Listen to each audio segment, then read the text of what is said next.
800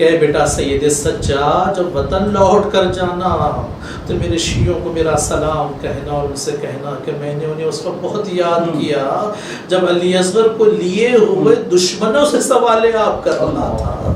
جب وصیت امام حسین نے کی ہو تو پانچویں امام یقیناً دیکھ رہا ہوگا کہ میرا جد میرے بابا کو کیا وصیت کر رہا ہے. اور جب پانچویں امام دنیا سے رخصت ہو رہے ہیں تو اپنی چھٹے امام کو وصیتیں کر رہے ہیں. ایک جملہ میرے امام نے فرمایا لا یوم کا یوم کا یا ابو عبداللہ، اے مولا حسین آپ پر جو مصیبتیں پڑی ہے کسی پر نہیں پڑی. کیوں نہ ہو وہ حسین جو صبح سے لاشوں پر لاشیں لا رہا ہو. یقیناً میرے مولا پانچویں امام کا جب